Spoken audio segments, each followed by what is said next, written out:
अरे जीजी, गोवर्धन पूजा के को कहानी वहानी नहीं सुनौलू बैठ के घमावनी करती हो। इतना धूप में ठंडा लगता का तो पे नहीं बहनी, तुम्हें सुनाई दे तुहे का भइल बाटे। नहीं बूढ़ पुरनिया बहनी तात के न सुनावे के चाहिए, हमनी के कैसे सुना दिल जा।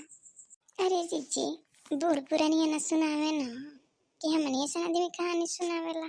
हाँ बहनी, तू तो दूध पियत रहलू, पियते पियते टीका नथिया लगा के आई गलू गाने।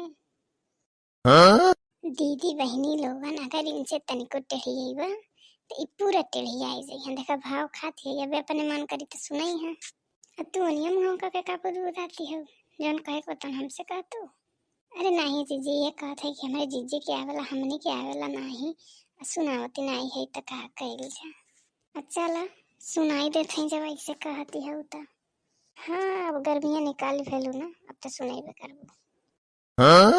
तो दीदी बहनी लोगन तो हम लोगन के कैसन लगल हमके कमेंट करके जरूर बताई दिया लोगन। वीडियो के तनी लाइक कैल करा लोगन।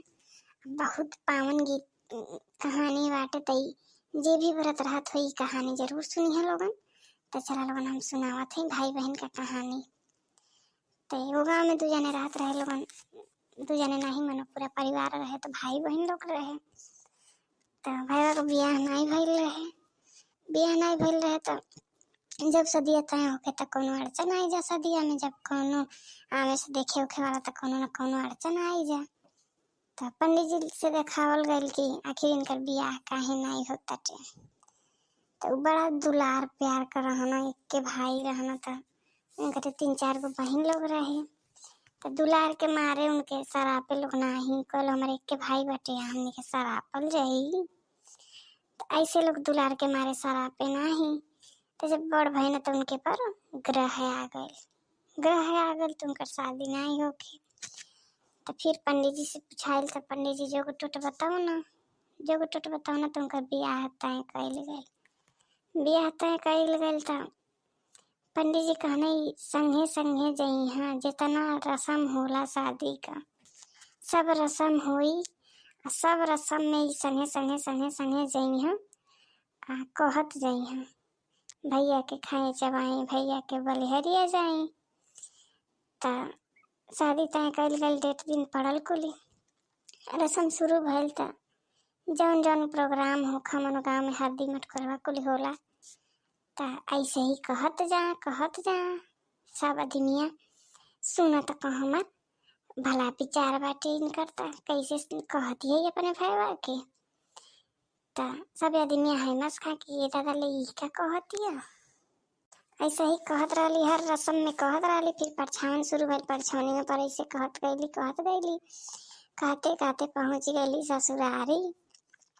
वहाँ मड़ो में बैठ के लगली कहे भैया के खाई चबाई, भैया के बलिहरिया जाई।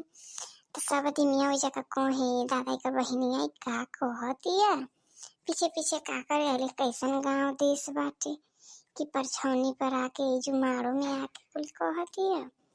तो केहू पूछे तो बोले नहीं, खाली ये कहे। उनके तो पंडित जी बतौले रहना कि तो के ऐसे ऐसे करे के बाटे। तो फिर सब वहाँ रस्म हो गई। जब सिंदूरदाने का रस्म होके के शुरू भइल था, लगल ऊपर से पाथर बरसे, ऐसे अचरा पसार के रोक लिहली। पाथर बरसत गइल, वहीं में रोकत गईली भैया के खाई चबाई, भैया के बलिहरिया जाई। तो दोनों मर्द नहरी सलामत मनो बची गई न। तब लोग जब पत्थर बरसल देखल तब कहलस कि अरे बाप हो बाप, ई त अपने भाई खातिर कितना तब करती है, संगे संगे आइली है। तो यही से ई व्रत कइल जाला और भाई लोगन के सरापल जाला। तो एक दिन के सरापल भाई लोग का जिंदगी संवार देला। जय हो गोवर्धन महाराज, जैसे उनकर भाई लौटौला वैसे सबकर भाई लौटैया।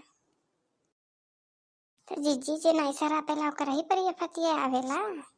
हाँ बहिनी, यही से जब ले भाई लोग कुमार रहा तब ले गोवर्धन पूजा करे के चाहिए, जितिया का व्रत करे के चाहिए, जाके गोधना कूटे के चाहिए। यही से ही व्रत कइल जाला। अरे जीजी एगो कहानिया बाटे ना। हाँ बहिनी बाटे, लेकिन एक के में नहीं सुने ले पूरा। तुम लोग के कहानी कैसा लगल हमके कमेंट करके जरूर बताइए। तुम लोग के गाँव में होला कि नहीं, अगर नहीं होला तो पूरा जरूर सुनिए। अगर सुन ले होइए तो बहुत बढ़िया कइला लोगन। कैसा लगल हमके कमेंट करके जरूर बताई दिया। वीडियो के लाइक करके शेयर कर दिया। अगर हमारे चैनल पर नया हुई तो हमारे चैनल के सब्सक्राइब कर दिया लोगन। हाथ जोड़ के रिक्वेस्ट बाटे सबसे।